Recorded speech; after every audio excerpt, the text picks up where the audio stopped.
Hey everybody, I'm Holly, aka the ScientoloGeek, and welcome to the 32nd episode of going over the data series. Now, we only got partially through data series number 25, which is about how to use data analysis. So we're going to pick up where we left off and then just continue through. I don't know if there's going to be one video after this to finish off this policy or if we're going to be able to get it done in this video. If you like what I do, subscribe, share, hit the notification bell, comment, like, do what you got to do to share this with your friends and family. Let them know how crazy Scientology is and what their doctrine actually contains, rather than just what a lot of people think it does. Without any further ado, let's get started. So, we had finished off at "That's the way life has been running." Parents and others often ask children, "What will you do when you grow up?" Or, "What are you going to be?" This is not baffling for a 5-year-old, perhaps, but it is a confuser for a child of 12. There are be, do, and have as three major conditions of existence. One must be in order to do, and do in order to have. A product is the have. It is not the do. Most people give do as product. A product is a completed thing that has exchange value within or outside the activity. If one asked a 12-year-old, "What product are you going to make when you grow up?" he'd like to give you the exchange reward as the answer, like money. He's omitted a step. He has to have a product to exchange for money. To make money directly, he'd have to be the Secretary of the Treasury, Superintendent of the Mint, or a counterfeiter. Only if you cleared up product in exchange with him could he begin to answer the question about what's what with growing up. Let's say this is done and he says he's set on making photographs of buildings. The do now falls into line. He'd have to photograph things well. The be is obvious, architectural photographer. The exchange of architectural photographs for salary or fee is feasible if he's good. So now we find he's a poor boy with no chance of schooling or even a box camera. That's the existing scene. The ideal scene is a successful architectural photographer making pictures of buildings. You see the gap between the existing scene and the ideal scene. Now you can follow back the outpoints and get a why. It isn't just that he's poor. That's no why, as it opens no doors to get from existing scene to ideal scene. We investigate and find his father is very religious but an alcoholic, and that the boy is illegitimate and his father hates his guts. So we find a why that his father, much less helping him, is not about to let him amount to anything whatever, ever. This opens a door. Handling often requires a bright idea. And we find the local parson has often shown interest in the boy, so an obvious handling is to get the parson to persuade the father to let the boy apprentice in the local photo store and tell the boy what he has to do to make good there. Situations cannot be handled well unless a real why is found. And a real why cannot be found unless the product is named and an ideal scene then stated. This compared to the existing scene gives us really the first outpoint.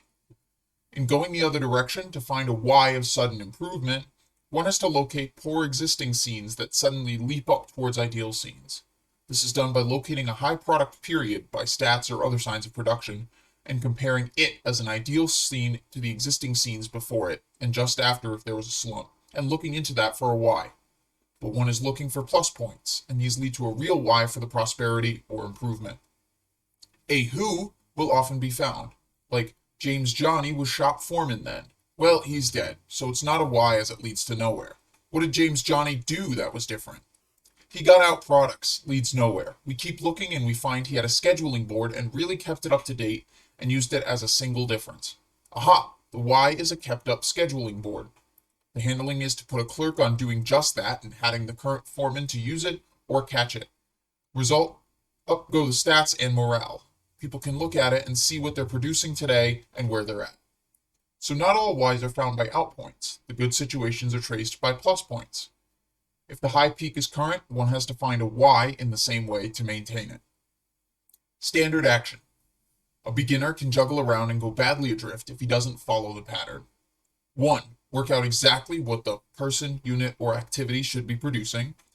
2. Work out the ideal scene. 3. Investigate the existing scene. 4. Follow outpoints back from ideal to existing. 5. Locate the real why that will move the existing toward ideal. 6. Look over existing resources. 7. Get a bright idea of how to handle. 8. Handle or recommend handling so that it stays handled. This is a very surefire approach. If one just notes errors in a scene with no product or ideal with which to compare the existing scene, He will not be doing data analysis, and situations will deteriorate badly because he's finding wrong whys. Thinking. One has to be able to think without points. A crude way of saying this is learn to think like an idiot. One could also add, without abandoning any ability to think like a genius. If one can't tolerate outpoints at all or confront them, one can't see them. A madman can't tolerate plus points, and he doesn't see them either. But there can be a lot of plus points around and no production. Thus one can be told how great it all is while the place edges over to the point of collapse. An evaluator who listens to people on the scene and takes their whys runs a grave risk. If these were the whys, then things would get better. A far safer way is to talk only insofar as finding what the product is concerned and investigating. One should observe the existing scene through data or through observers or through direct observation. An evaluator often has to guess what the why might be. It is doing that which brings up the phrase, learn to think like an idiot. The why will be found at the end of a trail of outpoints. Each one's an aberration when compared to the ideal scene. The biggest idiocy, which then explains all the rest and which opens the door to improvement toward the ideal scene, is the why. One also has to learn to think like a genius with plus points. Get the big peak period of production now or in the past, compared to the existing scene just before. Now find the plus points that were entered in. Trace these and you arrive at the why as the biggest plus point that opened the door to improvement. But once more, one considers resources available and has to get a bright idea, so it's the same series of steps as above, but with plus points. A veteran evaluator can toss off evaluations in an hour or two, mainly based on how long it takes him to dig up data. A big tough situation may require days and days. Sometimes luck plays a role in it. The data that was the key to it was being sat on by someone not skilled in the subject and who had no idea of relative importances. Sometimes the datum pops up like toast from an electric toaster. Sometimes one has it all wrapped up and then suddenly a new outpoint or plus point appears that changes the whole view of the evaluator. Example. A firm's blacklist has just been published in a newspaper as a scandal. Evaluator. They do what? In a voice of incredulity.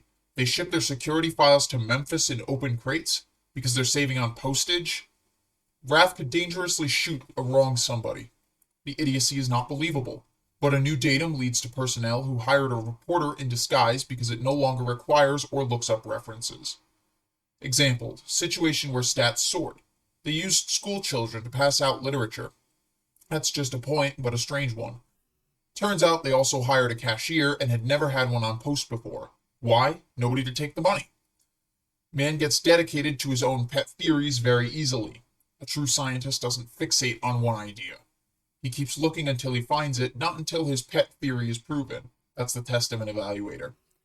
So, quick thing, when they were mentioning the plus points, when the stats soared, they hired a cashier and never had one on post before. If stats soared, then that likely means someone was taking the money. So, you don't need specifically a cashier in order to get the money if you're selling something. The person selling it to you could be the one that takes the money. It's not hard, and I don't see why this has to be an outpoint. Statistics. One always runs by statistics where these are valid. Statistics must reflect actual desired product. If they do not, they're not valid. If they do, they give an idea of an ideal scene. From a statistic reflecting the desired products, one can work out the departure from the ideal scene. A backlog of product production must reflect in a stat, as a backlog is negative production. From such tools, an evaluator can work. The use of data analysis is relatively easy compared to learning a musical instrument. You have the hang of how it's done, so why not just be a veteran right now and do it? So there wasn't too much to that. We learned that be, do, and have are three major conditions of existence, which kind of seems like a basic concept in Scientology. I assume it's at the very fundamentals. Situation analyses can be done on more than just businesses and commercial situations, and as Hubbard gives an example of a child in a poor family not being able to do what he wants, and supposedly finding the why of the father being the real issue.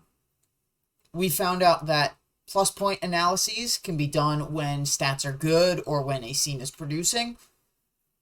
We also covered a list of standard actions on doing a situation analysis to handle a scene and then to bring it towards the ideal.